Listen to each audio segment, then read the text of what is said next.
Fala pessoal, mais uma vez aqui, nós estamos na nossa quarta aula do curso de Informática Básica CI/BCM, Cleirton Monte sou eu, colaborador do curso, e hoje estaremos dando início à nossa quarta aula, certo?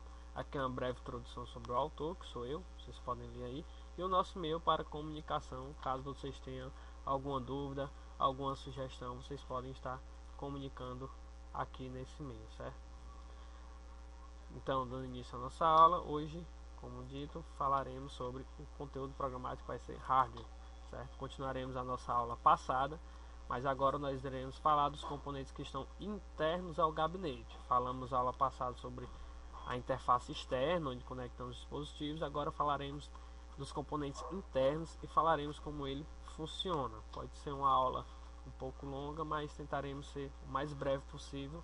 Afinal de contas, o curso é de informática básica, né? Então, dando início aqui, os componentes internos do gabinete são a fonte ATX, a placa-mãe, a CPU. CPU não é aquele gabinete preto ou qualquer coisa que você veja em casa. A CPU é um componente interno do gabinete, provavelmente você nem vê ele, certo? A memória RAM, o HD e o leitor de gravador. O leitor ou gravador de CD e DVD. Você pode se perguntar por que a separação entre esses quatro componentes e esses dois. É simples, certo? Esses quatro componentes aqui de cima, certo? Esses quatro componentes aqui de cima, onde tem a separação, eles são os componentes essenciais para o funcionamento do computador, certo? Esses quatro fazem o computador funcionar corretamente. Então, se você tem a fonte, tem a placa-mãe, tem a CPU e a memória RAM, o seu computador é suficiente para ligar e funcionar. Quem faz concurso pode já ter visto uma questão dessa forma: quais são os componentes essenciais para o funcionamento do computador? E são somente esses quatro, certo? A fonte, a placa-mãe, a CPU e a memória. Aí na questão eles incluem o HD. Afinal de contas, o HD é muito conhecido por todos, né? Que é onde você salva os seus arquivos. Porém, o componente não essencial aqui dessa questão seria o HD. O HD não é essencial para que o computador funcione, mas somente esses quatro: fonte, placa-mãe, CPU e memória. Nós temos também dentro do gabinete o HD e o leitor de gravador de CD e DVD, mas eles não são essenciais. Inclusive, atualmente, gravador de DVD e CD já nem vem mais nos computadores, né? Porque está caindo em desuso. Falaremos agora de cada um desses componentes, certo? Iniciaremos aqui com a fonte. Essa é uma fonte ATX de 24 pinos, certo? 24 pinos, porque você vai ver 24 pinos aqui. Então você tem 24 pinos que vai ser conectado à placa-mãe. Nós temos aqui a entrada, onde você vai ligar o cabo. Perdão aqui pelo desenho, né? Nós temos aqui a entrada, onde você vai ligar o cabo, certo? Você vai ligar o cabo de força aqui, como explicamos em aula passada, e a outra ponta você vai ligar na tomada. Nós temos também aqui o botão onde eu mencionei na aula passada do liga e desliga da fonte. Se você apertar para que fique pressionado o tracinho, a fonte estará ligada e você pode colocar o cabo aqui nessa entrada e na tomada, e ela vai ter energia para energizar os componentes dentro do gabinete. E se você deixar o círculo pressionado, a fonte estará desligada, e mesmo que você coloque um cabo na entrada da fonte e na tomada, ela não passará energia para dentro do gabinete para os componentes, certo? E aqui é onde eu falei para vocês da outra vez, certo? Para ter muita atenção nesse botãozinho aqui vermelho, certo? Ele é para você deslizar ele para um lado e para o outro. Vocês podem ver aqui que ele está com um número branco na região aqui do lado, certo? Então, se ele sai com o número branco para cá, pode ser 115 ou 220. Se tiver 115 aparecendo aqui para você, é para ligar onde lhe dê uma energia a 115 volts, no estabilizador ou no no-break. Se estiver 220, você pode ligar ele diretamente na tomada, certo? Então, você tem que ter bastante atenção. E se tiver 115 e você quiser ligar em 220, você vai empurrar essa travazinha bem no meio aqui, você vai empurrar para cima do nome branco, e esse nome branco vai sumir e vai aparecer outro nome branco aqui do lado, que vai ser o oposto do outro, né? Se estava 115, vai aparecer 220, e assim para o outro lado também, certo? Então essa é a fonte de alimentação. Basicamente quero que vocês entendam que ela é que recebe energia da sua concessionária, certo? Da sua casa, e envia energia para os componentes internos ao gabinete, certo? O nosso próximo componente vai ser a placa-mãe, certo? A placa-mãe é onde você conecta todos os outros componentes, são interconectados à placa-mãe, certo?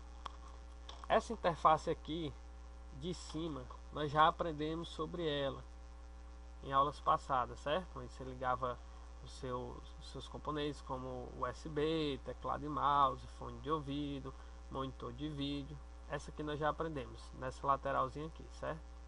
Hoje nós iremos falar sobre a interface aqui superior dessa placa. Você só vê essa interface quando você abre a tampa do gabinete. Então você se depara com essa interface aqui da placa-mãe. E eu mostrarei você onde é que é ligado cada coisa, certo? Então, o processador ele é ligado aqui.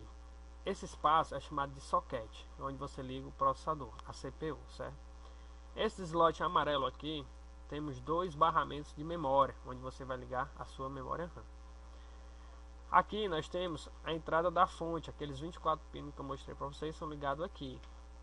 E aqui nós temos a entrada para o processador. Aqui tem outro fio na fonte, onde você vai ligar aqui, e essa alimentação é exclusiva para o processador. Inclusive no cabo lá na fonte vai ter o nome CPU, para você ligar aqui, certo? 4 pinos. Aqui são slots de expansão, onde você pode estar ligando placa de vídeo off-board, ou uma placa de rede off-board. Você pode estar colocando aqui uma placa extra, ou de áudio também, se você quer um áudio mais potente, você vai estar ligando aqui, certo? Aqui são dois dissipadores, certo? Aqui temos um dissipador e aqui temos outro. E debaixo deles fica um chipset, chipset ponto norte e chipset ponto sul. E aqui são essas laranjinhas, são entradas SATA, onde você pode estar ligando seu gravador de DVD e seu HD, certo? Então essa é a placa-mãe e todos os dispositivos são interconectados nela. E é ela que permite a interação, a comunicação entre os outros dispositivos que você possa estar ligando para o seu uso no dia a dia, certo? Agora nós passaremos para o nosso próximo componente. Falaremos agora do processador, a CPU. A CPU ela é bem pequena, como vocês podem ver, mas é como se ela fosse o cérebro do computador, é a CPU, certo? É a unidade central de processamento. É ela que atua sobre os cálculos numéricos, sobre todo o processamento do computador. É ela que faz esse gerenciamento, certo? A CPU ela é um pouco complexa de falar, então como curso de informática base, deixaremos isso para um curso mais avançado de montagem e manutenção de micro. Mas vocês têm em mente que ela é o cérebro do computador, e é aqui que é feito todos os cálculos numéricos, todo o processamento que o computador precisa fazer é executado no processador, na CPU, Central Process Unit, unidade central de processamento, certo? Não é aquele gabinete preto que vocês veem que é a CPU, não. A CPU é apenas essa pecinha aqui, e ela cabe aqui nesse slot, nesse socket, perdão, que eu falei para vocês, certo? É bem pequena mesmo, comparada à placa-mãe ela é bem menor, certo? Ela é quase no tamanho de uma caixa de fósforo, mais ou menos. Então, falando da CPU, sabendo que ela é a unidade central de processamento e todo o processamento é feito nela, falaremos agora da memória RAM. A memória RAM, certo? Memória RAM é de Random Access Memory, memória de acesso aleatório. A memória RAM ela é ligada naquele slot que eu mostrei a vocês aqui, nesses dois barramentos de memória, certo? E a memória RAM ela serve para armazenar o que está sendo executado no momento, certo? A memória RAM ela é dita volátil. O que quer dizer volátil? Quer dizer que ao você parar de energizar a memória RAM, ela perderá tudo que ela tinha salvo. Então, se você tivesse com o documento aberto no seu computador e você não salvou e teve uma queda de energia, aquele documento vai ser perdido, pois ele estava somente na RAM. Para que o documento fique salvo, para que você acesse ele depois, você precisará de um outro tipo de memória, uma memória não volátil, certo? Que falaremos dela em seguida. Então, resumindo, a memória RAM é onde tudo que está sendo executado atualmente no seu computador tem que ir para a memória RAM. Então você tem um programa instalado no seu HD. Quando você abre esse programa, os arquivos dele, os dados dele são passados para a memória RAM, pois é ela que faz a leitura e ela que se comunica com o processador, certo? Então, tudo que está sendo executado vai ser passado para a memória RAM. Nada que está sendo executado no momento ficará no HD, certo? Nosso próximo componente é o disco rígido, o HD, hard disk, e o SSD. O SSD é a mesma coisa do HD, só que o SSD é mais atual, é menos sujeito a falha, certo? Ele não tem mais um disco para que aconteça falha, ele é mais parecido com uma memória RAM, certo? Por usar chips, mas a memória dele não é volátil, certo? Então, essa é a diferença do HD para a memória RAM. A memória RAM, ela é volátil. Parou de energizar, perde os dados. O HD não. Se você desligar a energia do HD, tudo que você salvou vai estar salvo lá para que você acesse novamente depois, certo?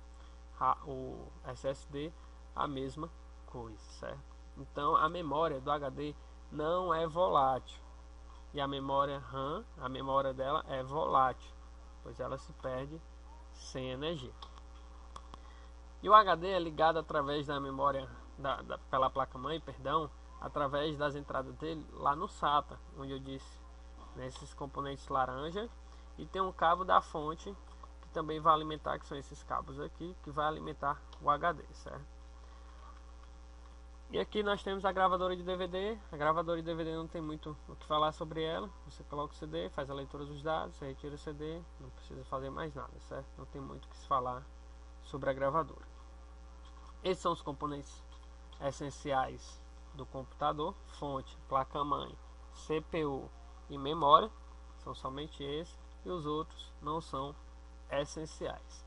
Então, quando você, só fazendo aqui dando umas dicas, com essas informações é possível você verificar alguns defeitos, tipo o computador não liga, então você verifica, o ventiladorzinho, que é o cooler da fonte, ele está girando?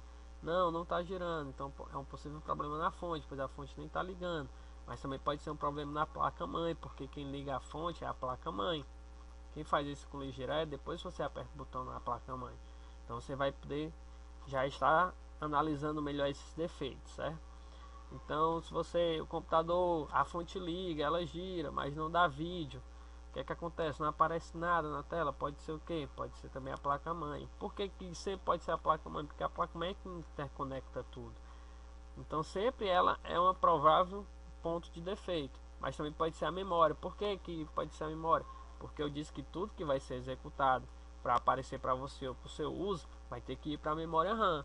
E o sistema operacional vai ter que ir para a memória RAM para ser executado.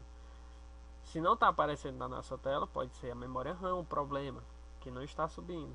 O computador ligou, mas apareceu só uns nomes pretos e tal. Isso significa que o computador está funcionando com o sistema básico, que é a BIOS, que será a nossa próxima aula. Mas ele não subiu o sistema operacional. Onde é o defeito? Pode ser aonde o defeito? Pode ser na memória.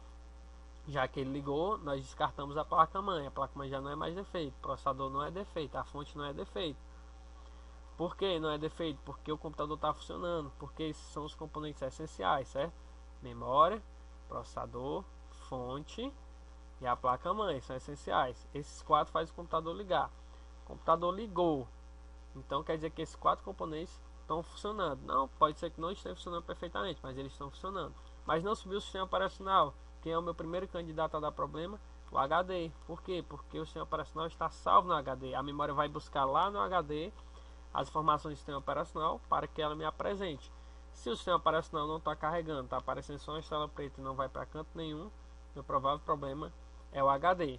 O HD está ok, já foi testado. Então você passa para a memória. Por que para a memória? Porque ela não está executando corretamente o sistema operacional, certo? Então, um dos dois vai ser o problema, pode ser arquivos corrompidos e etc. Mas aqui é só uma breve introdução para que você possa ter uma ideia de como é que funciona os componentes dentro do computador e já ter uma ideia de como é que é resolvido alguns problemas, certo? Essa foi a nossa quarta aula, certo, do curso de Informática Básica. Já estamos avançando mais um pouco, já estamos dentro do computador. Próximas aulas falaremos sobre a BIOS, que é o sistema básico de entrada e saída do computador.